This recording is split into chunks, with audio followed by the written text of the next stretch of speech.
여러분 송명희 시인을 아시나요? 어려서부터 뇌성마비로 태어난 그런 자매인데 하나님의 은혜를 받고 또 변화되어서 많은 시를 남겼습니다. 그의 시 가운데 시가 많은 사람들에게 감동을 주어서 그의 시 중에 일부는 우리 복음성가로도 불려지게 되었습니다. 제가 좋아하는 복음성가 가운데 나 가진 재물은 없으나 나 가진 지식은 없으나 공평하신 하나님이 나로 하여금 하나님을 알게 하셨네. 참 제가 좋아하는 이런 찬양인데 송명희 시인이 쓴 그런 시에 곡을 붙인 것입니다. 이외에도 많은 시가 있습니다. 그의 책을 읽어보니까 이 송명희 시인이 자기 어머니 이야기를 하는 것을 읽어보고 참 마음에 여러 가지 생각이 든 것이 있습니다. 이 송명희 시인의 어머니는 어릴 때 12살부터 교회를 다녔다고 그래요. 근데 교회를 다녔는데 그 교회에 어떤 나이 많은 부인이 한 분 계셨는데 평생 독신으로 사신 분입니다. 그런데 이분은 주변 사람들에게 참 좋은 일을 많이 했어요. 그래서 어려운 사람이 있으면 꼭 가서 도와주고, 혹시 좀 지체가 어려운 사람이 있으면 열심히 집안일도 해주고, 그래서 참 주변 사람들에게 많은 칭찬을 받는 분이었습니다. 그래서 어린 우리 송명희 시인의 어머니 12살 어릴 때부터 그분을 교회 안에서 보면서 나도 크면은 저런 분처럼 살고 싶다. 그런데 어느새 그의 마음의 기도가 어떻게 변했냐면 저도 평생 독신으로 살고 싶습니다. 그래서 저렇게 저분처럼 나도 주변 사람들의 좋은 일을 많이 하면서 살고 싶습니다. 일종의 서원기도 같은 기도를 올렸다고 그래요. 이제 나이가 들어서 이분이 이제 서울로 올라왔다 그럽니다. 그래서 어느 교회를 정해놓고 교회에서 또 열심히 처녀의 몸으로 교회 봉사하는데 또 주변의 교인들이 이 처녀가 열심히 교회를 섬기고 그런 모습이 예쁘니까 우리 며느리 삼았으면 좋겠다 이런 사람들이 있었던 것 같아요. 그 중에 그 교회 여전도사님이 또 우리 아들이랑 결혼했으면 좋겠다 집요하게 요청을 하는 거예요. 그래서 그때마다 그분은 저는 어려서부터 독신으로 살기를 하나님께 약속을 했어요. 저는 할 수가 없어요. 그렇게 얘기했지만 10번 치고 안 넘어가는 나무가 없다고 집요하게 얘기하니까 결국은 그 여전도사님의 아들과 결혼을 했다고 합니다. 결혼했는데 이 결혼한 아들을 보니까 남편을 보니까 세상 그 집안에 내놓은 사람입니다. 성격도 괴팍하고 할 줄 아는 것도 없고 그리고 정말로 같이 살기가 너무너무 힘든, 그래서 십자가를 지는 심정으로 결혼 생활을 하게 된 거예요. 더군다나 이제 딸을 낳았는데 송명희 시인이죠. 태어나서부터 뇌성마비로 태어난 겁니다. 그러니까 이분 그 어머니 마음에는 무슨 생각이 들었냐면 내가 하나님께 독신으로 살기로 서원을 했는데 내가 그렇게 살지 않아서 하나님 나를 저주하신 것은 아닐까? 평생에 그런 죄책감으로 살았다고 합니다. 우리는 인생을 살다가 어떤 어려운 일을 당하면 즉각적으로 우리 마음속에 떠오르는 생각 중에 한 가지는 혹시 나에게 무슨 죄가 있어서 하나님이 나를 벌 주시는 것은 아닐까 하는 그런 생각이 드는 것이 사실입니다. 우리는 지금 욥기를 통해서 욥의 고난을 묵상하고 있잖아요. 근데 욥의 친구들도 그런 생각이 들었던 겁니다. 욥이 고난을 당하는 거 그냥 고난이 온 것이 아니지 않느냐. 욥에게 무슨 문제가 있어서 혹시 욥에게 숨겨진 죄의 문제가 있으니까 하나님이 욥을 벌하시기 위해서 이런 끔찍한 고난을 허용하신 것은 아니겠느냐, 그런 생각이 들었던 것 같습니다. 그래서 욥기를 보면 친구들과 욥이 계속 대화를 주고받죠. 친구들은 일관되게 너 혹시 죄가 있는 것이 아니냐, 계속 이런 문제를 가지고 욥을 공격을 했고, 욥은 어떤 입장이었습니까? 나는 아무리 생각해봐도 그런 죄를 지은 기억이 나지 않는다. 나는 정당하다. 나는 결백하다. 이런 입장을 끝까지 사수를 했습니다. 우리가 어떤 일이 있을 때 어떤 죄책감이 드는 것, 혹은 우리가 잘못된 일을 했을 때 죄책감이 드는 것은 어떤 면에서 이 죄책감은 인간이 하나님께 지음받은 영적인 존재라는 하나의 반증일 수가 있죠. 그렇죠? 네. 내가 무슨 잘못된 일을 했을 때 우리 마음 가운데 떠오르는 어떤 죄책감, 이 죄책감의 근원은 무엇인가? 왜 사람은 잘못된 일을 하게 되면 잘못했구나라는 의식이 드는 것일까? 왜 고난이나 어려운 일들이 찾아오면 혹시 내가 죄를 지어서 이런 것은 아닐까라는 생각이 떠오르는 것일까? 혹시 그것은 인간이 하나님께 지음받은 피조물 된 하나의 증거는 아닐까 하는 그런 생각입니다. 어떤 사람들은 단지 이것은 사회적인 학습의 결과가 아니겠느냐, 이거 하면 안 된다, 저거 하면 안 된다, 어릴 때부터 그런 학습으로 우리가 익숙해졌기 때문에 거기에 벗어나면 어떤 마음의 죄책감이 드는 것은 아니냐 하는 그렇게 이야기하는 분도 많이 있습니다. 니체 같은 사람은 일종의 원시 종교, 우리가 미신을 믿는 그런 고대에는 종교를 통해서 자기의 두려움을 극복하기 위해서, 그래서 초월적인 신을 상정하고 그 신에게 복종하고 신의 어떤 명령을 꼭 지켜야만 되는 것처럼 생각을 했지만, 지금은 시대가 바뀌고 과학시대, 지식시대이기 때문에 이제는 종교를 벗어나는 초인이 될 필요가 있다. 종교를 벗어난 초인이 되면, 슈퍼맨이 되면 우리 더 이상 그런 것을 두려워하지 않을 수도 있지 않겠느냐, 그런 주장을 했습니다. 프로이드 같은 사람은 억압된 심리, 우리 마음 가운데 모든 인간들은 어릴 때부터 주변 사회에 의해서, 부모에 의해서 무슨 억압된 그런 양육을 받을 수 있고 억압된 환경에서 지낼 수가 있다는 거죠. 그래서 우리가 어떤 두려움이나 죄의식이나 죄책감이 들면 우리의 정신을 잘 분석해보고 잘 해석해볼 필요가 있다. 따지고 보면 그렇게 두려워할 필요가 없는 것들이 있다. 무의식적으로 쌓여진 것들이 우리에게 두려움을 유발하는 것이 아니겠느냐, 이런 얘기를 했죠. 근데 여러분 어떻습니까? 지금은 과학이 발전하고 지식이 많아지고, 그래서 우린 정말 18세기, 19세기보다 훨씬 덜 죄책감을 느끼고 있을까요? 덜 죄의식을 느끼고 있을까요? 꼭 그렇지는 않은 것 같습니다. 지금은 예전에 비하면 사람들이 훨씬 더 비종교의 비율이 훨씬 높아졌죠. 그럼에도 불구하고 사람들은 여전히 알 수 없는 어떤 죄책감의 문제를 가지고 씨름하고 있다는 거죠. 우리가 잘 알고 있는 소설 도스토옙스키의 죄와 벌. 그래서 그 주인공 라스콜레니코프는 한 전당포 노인을 만나죠. 근데 이 노인을 보니까 악독한 노인이었어요.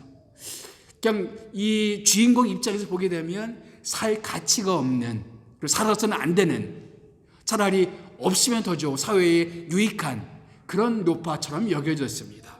차라리 저 노파가 없어지고 저 노파가 가지고 있는 돈을 가지고 오히려 좋은 일에 쓰는 것이 훨씬 더 이 사회를 위해서 유익한 것은 아니겠는가, 그런 생각을 하기 시작했습니다. 그리고 어느 날 이 주인공은 그것을 실행에 옮깁니다. 그래서 노파를 살해해요. 자기는 정당한 일을 했다라고 합리화를 합니다. 그런데 알 수 없는 죄책감, 죄의식이 그를 파리하게 만듭니다. 점점 쇠약해져 가고 있는 이 주인공을 우리는 소설에서 만날 수가 있습니다. 나중에 소냐라는 여인을 만나서 자수하게 이르죠. 그리고 시베리아 유형을 떠나는 장면으로 끝납니다. 이 도스토옙스키가 말하고자 하는 것이 뭘까요? 사람이 아무리 자기를 정당화하고 아무리 자기를 합리화시킨다 할지라도 어쩔 수 없는 인간의 죄의식의 문제, 죄책감의 문제가 있다라는 것입니다. 우리 인간에게는 그런 부분들이 충분히 있다라는 거예요. 이 나니아 연대기로 유명한 C.S. 루이스, 영국의 옥스퍼드 케임브리지 대학의 교수였던 C.S. 루이스는 그의 글을 보니까 이런 내용이 나와요. 이 세상에는 악한 사람도 살고 선한 사람도 산다. 근데 아무리 악한 사람이라도 백을 받기 위해서 줄을 섰는데 자기 앞에 있는 사람이 빵 2개를 받고 자기는 빵 1개를 받으면 부당하다라는 그런 생각을 하게 된다. 이 부당하다라는 의식, 정당하다, 부당하다는 이 의식은 도대체 어디서 온 것이냐. 아무리 약한 사람이라도 자기 자신만은 살인자가 되어서는 안 된다, 도둑이 되어서는 안 된다라는 그런 생각을 하게 된다. 그런 생각은 어디서 오는 것이냐. 그런 도덕의식은 도대체 어디서 오는 것이냐. 단순히 사회적인 학습이냐? C.S. 루이스의 결론은 달랐습니다. 창조주에 의해서 지음받은 사람들이 본래 가지고 있는 이 창조주의 흔적이 아니겠느냐. 저는 죄책감의 문제도 같은 문제라고 생각이 됩니다. 어떤 고난이 오면 사람들은 죄의 문제를 자꾸 떠올리게 된단 말이죠. 나에게 혹시 무슨 잘못이 있어서, 무슨 죄가 있어서 이런 일이 나한테 벌어지는 않을까. 사실 그런 죄책감 때문에 사람들은 죄를 삼가하기도 하고 혹은 잘못했을 때 그것을 하나님 앞에 나아가서 회개하기도 하는 것이죠. 그런데 여러분, 죄책감에는 잘못된 죄책감도 있습니다. 잘못된 죄책감도 있어요. 제가 대학원 시절에 제가 논문으로도 썼던 사람이 누구냐면 폴 투르니에라는 사람이었습니다. 저는 대학원 시절에 이 사람의 책을 계속 탐독을 많이 했어요. 이 사람이 쓴 책 가운데 가장 대표적인 책 중에 하나가 죄책감과 은혜라는 책입니다. 이 사람의 입장에서 보게 되면 이 죄책감에는 2 종류가 있다는 거예요. 참된 죄책감이 있고 거짓 죄책감이 있다는 겁니다. 참된 죄책감이 뭡니까? 인간이 창조주의 질서를 벗어나게 될 때 느껴지는 어떤 가책감, 이것이 참된 죄책감이라는 거예요. 인간은 하나님께 지음받았기 때문에 하나님 우리 마음속에 심어둔 어떤 도덕 법칙이 우리 안에 있다는 거예요. 그래서 거기를 벗어나게 될 때 우리 안에 생겨지는 어떤 죄책감, 이것은 참된 죄책감이라는 거죠. 이런 것이 있기 때문에 사회는 유지될 수가 있고 도덕은 지켜줄 수가 있다는 것이지요. 그런데 폴 투르니에는 잘못된 죄책감도 이 세상에 너무 많다라는 거예요. 그리고 잘못된 죄책감을 심어주는 가장 대표적인 것 중에 한 곳이 바로 교회라고 얘기합니다. 이런 얘기를 해요. 나는 종교가 사람을 해방시키는 대신에 망가뜨릴 수 있다는 분명하고도 비극적인 사실을 제기하지 않고는 여러분과 함께 심각한 죄책감의 문제를 연구할 수가 없다. 빛에는 그림자가 따르는 것처럼 믿음에 관한 모든 선언에는 피할 수 없는 반대 측면이 있다라고 얘기합니다. 종교는 좋은 것이고 우리는 교회를 통해서 혹은 신앙을 통해서 참 좋은 많은 것을 얻고 있지만 반대 측면도 있다는 거예요. 종교를 통해서 혹은 교회를 통해서 잘못된 죄책감을 가질 수도 있다라고 얘기합니다. 교회가 주는 잘못된 죄책감들이 있을 수가 있다라는 거예요. 어떤 분은 자기 교회를 떠나가면 마치 저주를 받을 것처럼 사람들에게 그런 죄책감을 심어주는 분도 있어요. 자기 말을 절대시하고 자기 말을 불순종하는 것이 마치 하나님께 불순종하는 것처럼 그렇게 사람들에게 강요하는 그런 특별히 이단들을 보게 되면 그런 죄책감을 심어서 사람들을 조종하는 사람들이 많이 있다는 겁니다.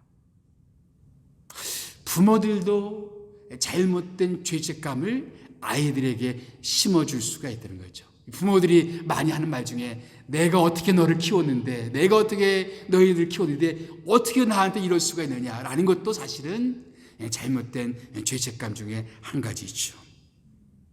그래서 그것을 계속 그런 것을 통해서 자녀들을 조종하는 부모들도 꽤 있다는 거죠. 요즘에 TV에서 오은영 박사가 상당히 많이 유명한, 많은 사람들이 보고 있는데, 그래서 그 오은영 박사는 부모도 자기 아이들을 가스라이팅 할 수가 있다라는 얘기를 해요. 부모도 자기 자녀들을 가스라이팅 할 수가 있다. 잘못된 죄책감을 주고 그것을 가지고 자녀들을 조종할 수가 있다라고 얘기합니다. 욥의 친구들도 어떤 면에서는 욥에게 일종의 가스라이팅을 시도한 것으로 볼 수가 있습니다. 계속해서 그에게 죄책감을 심어주려고 애를 썼어요. 너 죄가 있는 것이 아니냐. 실토해봐라. 가만히 생각해봐라. 죄가 없는 인간이 어디 있느냐. 다 인간은 죄가 있는데 너도 죄가 있을 것이다. 그것을 한번 찾아봐라. 우리가 고난을 당할 때 자기를 돌아보는 것은 필요합니다. 돌아봐서 혹시 우리 삶 가운데 이것이 내 죄 때문에 오는 하나님의 징계일 수도 있죠. 성경에는 분명히 죄로 말미암는 하나님의 징계가 있다. 하나님은 자기가 사랑하는 사람들을 징계하신다라는 분명한 말씀이 있어요. 그래서 우리는 어떤 어려운 일이 있을 때 일단은 자기 자신을 돌아보는 것은 분명 필요합니다. 돌아봐서 내가 반성할 것은 반성하고 회개할 것은 회개하는 것은 필요합니다. 그러나 동시에 우리는 욥처럼 잘못된 죄책감에 속지 말아야 됩니다. 어떻게 우리는 잘못된 죄책감에 속지 않을 수 있을까요? 잘못된 거짓 죄책감에 속지 않기 위해서는, 혹은 거짓 죄책감의 희생자가 되지 않기 위해서는 우리에게 필요한 것이 무엇일까요? 첫째는 사람들의 말에 휘둘리지 말아야 된다는 것입니다. 사람들의 말에 휘둘리지 말아야 된다. 우리 욥기를 보게 되면 욥과 친구들의 대화가 꽤 오래 지속되죠. 1차 사이클, 세 친구가 이야기하고, 2차 사이클, 또 세 친구가 이야기하고, 3차 사이클, 또 친구들이 이야기하고, 1차, 2차, 3차에 걸쳐서 아주 오랫동안 친구들과 욥이 대화를 나눕니다. 그래서 집요하게 친구들이 이야기를 해요. 그 친구들의 모든 이야기가 욥기 25장에서 다 끝나요. 그래서 모든 친구들의 대화를 25장 4절 말씀으로 요약할 수가 있습니다. 친구들의 이야기는 이렇게 요약할 수 있어요. 다 같이 읽어볼까요? 시작. 그런즉 하나님 앞에서 사람이 어찌 의롭다 하며 여자에게서 난 자가 어찌 깨끗하다 하랴. 욥을 향해서 하는 말이죠. 여자에게 태어난 사람이, 인간이 어찌 하나님 앞에서 자기가 깨끗하다라고 말할 수가 있겠느냐. 모든 인간은 다 죄인이 있고 너도 죄가 있지 않느냐. 죄를 실토하라. 하나님 앞에 의로울 것이 없죠. 다 그 맞는 얘기죠. 욥도 마찬가지입니다. 그래서 집요하게 죄 문제를 지적하고 있습니다. 심지어는 욥에게 상처가 될 만한 이야기도 많이 합니다. 빌닷 같은 사람은 내 자녀가 죽은 것이 분명히 죄가 있어서 그런 것이다 라고까지도 얘기를 합니다. 부모에게 어떤 그 가슴에 못을 박는 그런 이야기를 하고 있는 거죠. 이런 얘기를 들었음에도 불구하고 욥은 끝까지 나는 죄가 없다. 나는 결백하다. 그래서 욥기를 읽어보면 10번 이상 나는 무죄하다. 나는 결백하다. 나는 정당하다. 이런 얘기를 해요. 오늘 우리가 읽은 욥기 27장에도 욥은 그런 이야기를 합니다. 27장 5절 말씀 시작. 나는 결코 너희를 옳다 하지 아니하겠고 내가 죽기 전에는 나의 온전함을 버리지 아니할 것이다. 나는 너희 말을 옳다고 인정할 수가 없다. 너희들의 말에 나는 동의할 수가 없다. 나는 죽을 때까지 내 온전함, 내 결백함을 나는 포기하지 않겠다. 내가 죄가 있다는 건 분명히 나는 하나님 앞에서 그럴 만한 이유가 없다. 나는 내 결백을 나는 하나님 앞에 주장할 것이다. 근데 거짓 죄책감에 속지 않으려면 주변 사람들의 말에 휘둘리지 말아야 됩니다. 욥에게는 주변 사람 누구였어요? 친구들이었죠. 우리들에겐 누가 그런 사람이 있을까요?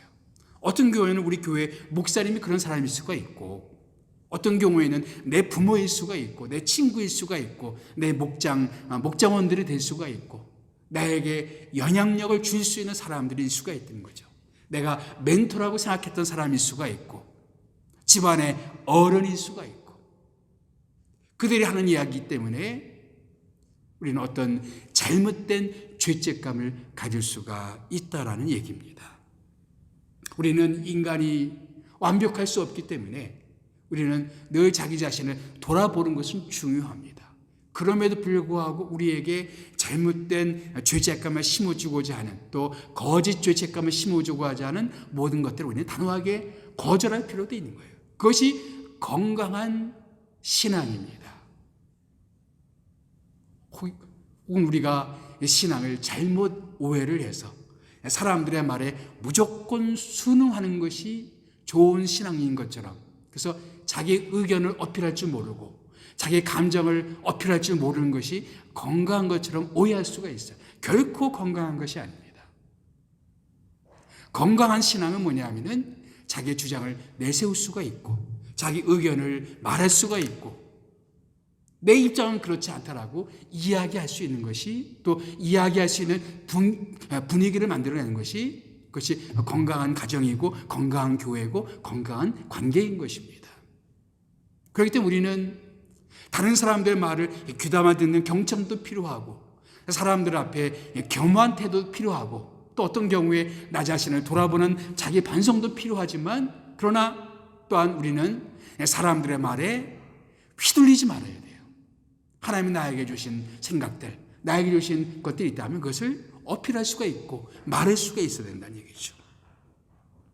두 번째, 우리가 거짓 죄책감에 속지 않으려면 사단의 참소에 속지 말아야 된다. 사단의 참소에 속지 말아야 된다. 무슨 얘기냐? 거짓 죄책감의 근원은 주로 두 가지입니다. 하나는 다른 사람들, 주변 환경들, 다른 사람들에 의해서 죄책감을 가질 수가 있고, 또 한 가지는 뭐냐면은 자기 스스로 생각하면서 죄책감에 빠질 수가 있어요. 자, 27장 6절 말씀, 욥의 태도를 보십시오. 우리 다 같이 읽어볼까요? 시작. 내가 내 공의를 굳게 잡고 놓지 아니하리니 내 마음이 나의 생애를 비웃지 아니하리라. 내 공의를, 내 결백함을 나는 놓지 않겠다. 내 주장을 나는 포기하지 않겠다. 왜? 내 마음이 내 생애를 비웃지 않을 것이다. 무슨 얘기예요? 나는 내 양심에 거리낄 것이 없다. 나는 내 양심에 거리낄 것이 없다. 하나님 앞에 아무리 들춰봐도 나는 양심에 거리낄 것이 없기 때문에 나는 내 결백을 내 결백을 끝까지 주장하겠다라는 얘기예요. 내 마음에 거리낄 것이 없다면, 근데 내 마음으로는 전혀 동의가 되지 않는데 그냥 이런저런 떠오르는 생각 때문에 혹시 내가 뭔가 잘못된 것이 아니냐? 이런 어떤 떠오르는 생각들 때문에 거기에 속지 말아야 된다는 것입니다. 물론 우리는 다 완벽한 사람들이 아닙니다. 성경은 우리 모두를 다 죄인이라고 이야기하고 있어요. 우리가 이제까지 살아오면서 부끄러운 순간들도 많고 잊어버리고 싶은 그런 순간들도 있고, 다 떨쳐내고 싶은 그런 많은 우리들의 과오, 부족함, 실수들, 연약함들이 우리 모든 다 그런 것들이 다 있다라는 거예요. 그것이 인간이죠. 죄인들입니다. 우리는 다 죄인들입니다. 그러나 우리는 예수님을 통해서 죄 용서함 받은 사람들 아닙니까? 그런 죄인들이기 때문에, 그런 죄인들을 위해서 십자가에 죽으신 우리 주님 때문에 우리는 그 십자가의 보혈의 은혜로, 주님의 그 능력으로 우리는 구원을 받았습니다. 우리는 죄의 용서함을 받았습니다. 그러면서 주님께서는 우리에게 말씀하십니다. 그러므로 이제 그리스도 예수 안에 있는 자에게는 결코 정죄함이 없나니. 완벽하기 때문에 정죄함이 없는 것이 아닙니다. 어디에 있기 때문에? 그리스도 예수 안에 있기 때문에. 다시 말하면 십자가의 은혜를 통하여 구원받았기 때문에, 죄의 용서함 받았기 때문에 우리는 정죄받을 것이 없다. 그런데 사단은 어떻게 합니까? 계속 우리 마음 가운데 너 이거 잘못했지, 저거 잘못했지. 그래서 이 사단이란 뜻이 뭐냐면은 고발자라는 데, 고발자.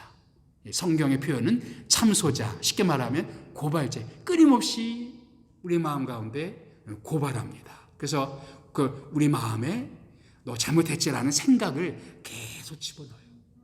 너 그러고도 목사냐? 너 그러고도 뭐 교회 다니고 있느냐? 너 그러고도 뭐 누구의 아버지를 얘기할 수 있느냐? 계속 우리 마음 가운데 우리가 가져도 되지 않는 생각들을 계속 심어주려고 합니다. 거기에 속지 말아야 된다는 것이죠. 우리가 그리스도 예수 안에 있으면 우리는 주님 안에서 자유한 사람들입니다. 그리스도 예수 안에 있는 자에게는 결코 정죄함이 없나니, 주님은 우리를 용서해 주셨습니다. 우리가 완벽하기 때문에 우리를 용서해 주신 것이 아니라 주님의 사랑 때문에, 주님의 은혜 때문에 우리를 받아주시고 우리를 용납해 주셨어요.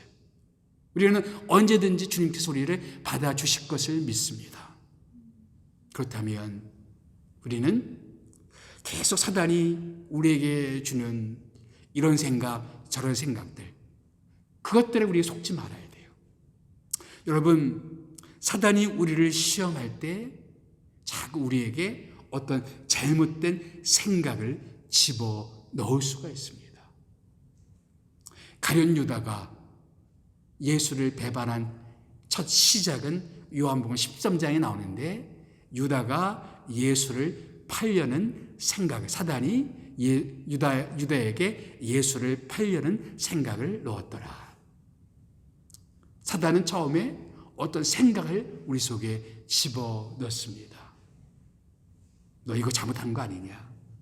최소한 이 정도는 살아야 되는 거 아니냐? 최소 이렇게는 이렇게 되어야 되는 거 아니냐? 인간은 완벽한 존재가 아니기 때문에 늘 어떤 기준들을 생각해 보면 부족하죠. 나는 아버지로서 부족하고, 목사로서 부족하고, 한 사회를 부족하고, 우리는 따지고 보면 부족한 것 천지입니다. 사단은 그 점을 계속 공격을 해요. 너 이거 못하지. 이거 못하고 있지. 너 이거 안 하고 있지.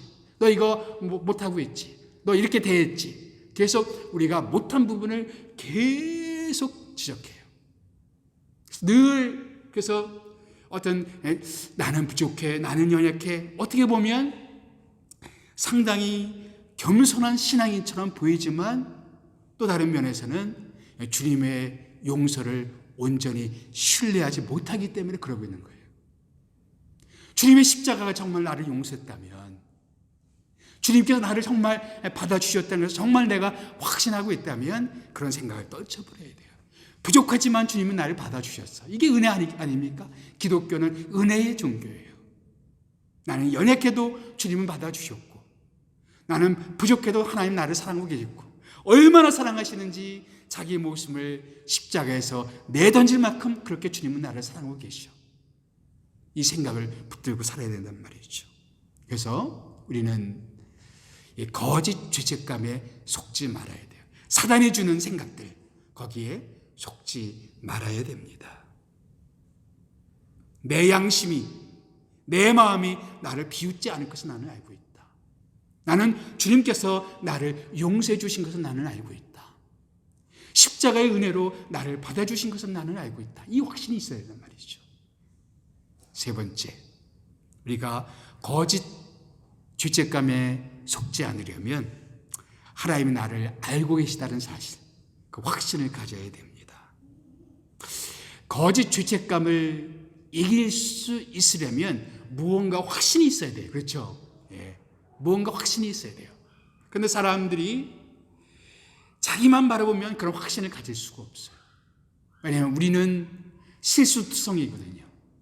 우리는 연약한 것이 너무 많거든요. 그렇다고 다른 사람들만 쳐다봐도 우리는 이런 확신을 가질 수가 없습니다. 아무리 나와 가까이 있던 사람들이 할지라도 나를 돌변해서 내 잘못을 계속 공격할 수가 있거든요. 욥의 친구들처럼. 그래서 주변 사람들 돌아봐도 우리는 이런 확신을 가질 수가 없습니다. 그 확신을 어떻게 가질 수가 있느냐? 다시 욥기 27장으로 돌아가서 27장 2절 말씀 다 같이 한번 읽어볼까요? 시작.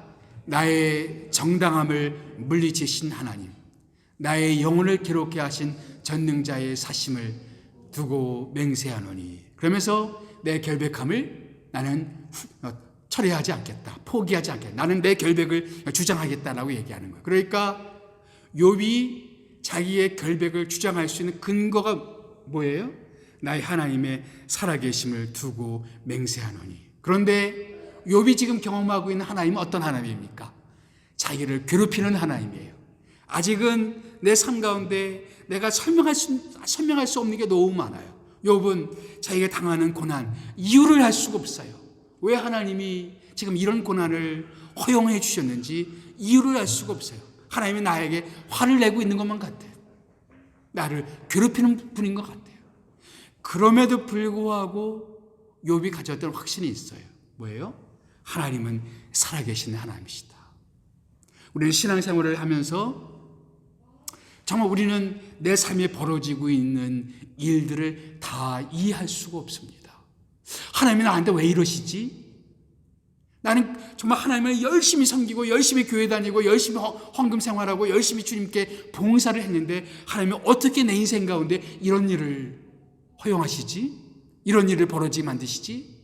우리가 받아들이기 어려운 일들이 솔직히 우리 인생 가운데는 많이 일어납니다. 우리가 하나님 믿고 신앙생활하는 가운데도 그런 일들은 일어날 수가 있어요. 그럼에도 불구하고 우리가 고백할 수 있는 건 뭐냐면 그래도 우리는 그 하나님 떠나 살 수가 없어요. 그게 우리의 실존입니다. 내가 설명할 수 없는 게 그렇게 많음에도 불구하고 우리의 실존은 뭐냐면 하나님을 떠나 살 수가 없어요. 그래서 욥은 보면은 친구들은 일관되게 욥의 잘못을 지적하고 있지만 오히려 신앙인이었던 욥은 오락가락해요. 어떤 때는 하나님을 원망했다가 하나님이 왜 이러십니까? 그렇게 했다가 어떤 때는 또 믿음을 고백했다가 우리가 지난주에 봤듯이 나의 대속자는 살아계시니 하면서 믿음의 확신을 가졌던 욥 아닙니까? 그러나 다시 돌아와서 하나님은 나를 괴롭히고 있다. 하나님은 나를 힘들게 하고 있다. 하나님은 내 정당함을 받아주지 않고 있다. 이렇게 말하고 믿음이 왔다 갔다 해요. 그러면서 이 욥은 믿음으로 하나님께 한 걸음 한 걸음 나아가고 있었던 거예요. 욥은 자기 삶에 일어나고 있는 모든 일들이 이해할 수가 없었어요. 영문을 알 수가 없었어요. 하나님은 왜 이러십니까? 하나님께 따져봐야 되겠다고 얘기를 합니다. 그럼에도 불구하고 그의 마음 가운데 조금씩 드는 생각이 있습니다. 내 대속자는 살아계신다. 살아계신 하나님. 오늘 본문에도 그런 하나님은 살아계신다. 나의 하나님은 살아계신다. 나의 하나님 죽은 하나님이 아니라 내 삶 가운데 살아계신 하나님이시다. 그리고 욥기 23장을 보면 우리에게 아주 유명한 성경 구절이 있죠.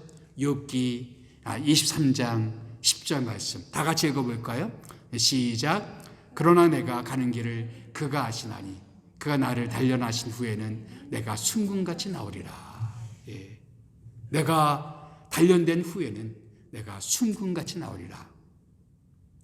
한번 이런 말씀을 드린 적이 있지만 이 구절의 뜻을 흔히들 잘못 오해하고 있습니다. 사람들 어떻게 이해를 많이 하냐면 내가 시험을 많이 받으면 영적으로 많이 단련되면 내가 정문 같은 믿음으로 순금 같은 믿음으로 내가 이렇게 성숙하게 될 것이다. 내가 단단해져서 그렇게 성숙한 믿음이 될 것이다. 정문 같은 믿음이 될 것이라고 잘못 이 구절을 오해합니다. 그러나 이 구절의 뜻은 그런 뜻이 아니에요.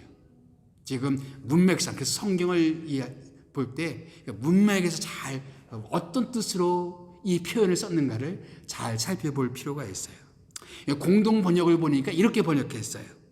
하나님이 나를 털고 털어도 순금처럼 깨끗하리라. 불순물이 없다. 죄가 없다는 것이 없다. 난 순금처럼 깨끗하다는 것을 알 수 있을 것이다. 그렇게 번역을 했어요. 세번역 성경을 보면은 나를 시험해 보시면 내게 흠이 없다는 것을 아실 것이다. 이렇게 번역을 했습니다. 메시지 성경을 보면은 그분이 나를 아무리 털고 털어도 철저히 나를 시험하셔도 나는 그 영예롭게 그 시험에 합격할 것이다. 나에게서 어떤 불순물도 어떤 찢기도 발견하지 못할 것이다. 내가 순금이라는 것을 아실 것이다. 쉽게 말하면 정품 인정을 받는다는 뜻이에요. 이 구절은 하나님이 나를 아신다. 내가 순금이라는 걸 아신다. 내가 죄가 없다는 것을 아신다.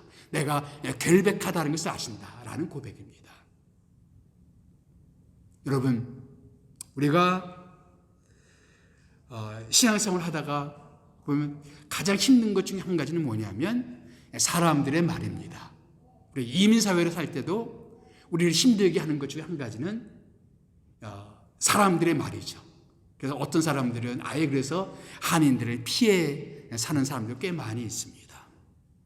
그러나 아무리 사람들의 말이 나를 힘들게 할지라도 만약 하나님이 나를 알아주신다면 그럼 우리는 그런 모든 것들을 이겨낼 수 있어요. 그 확신만 있다면 하나님이 나를 아신다. 내 마음을 아신다. 내 진심을 아신다. 내 진정성을 아신다. 내 신앙을 아신다. 사람들은 오해하고 내 주변 사람들은 다 나를 곡해해서 이상한 말들을 지어낼지 모르지만 하나님이 나를 알고 계시다면 내가 그것을 확신할 수 있다면 우리는 사람들의 말에 휘둘리지 않을 수가 있고 또 스스로의 이런저런 생각들을 우리가 이겨낼 수가 있고 우리는 신앙으로 이 길을 걸어갈 수가 있습니다. 그분이 나를 지으셨기 때문에 우리의 이름도 아시고 내 마음도 아시고 내 생각도 아시고 내 심정도 아시고 우리의 모든 것을 아시는 주님이시란 말이죠. 그래서 우리가 아까 찬양 불렀던 그 찬양처럼 나를 지으신 주님 내 안에 계셔 처음부터 내 삶은 그의 손에 있었죠.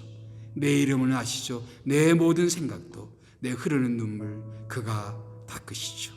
내 모든 것을 아시죠. 내 생각도 아시죠. 이런 마음으로 이 시간 주님 앞에 기도하겠습니다.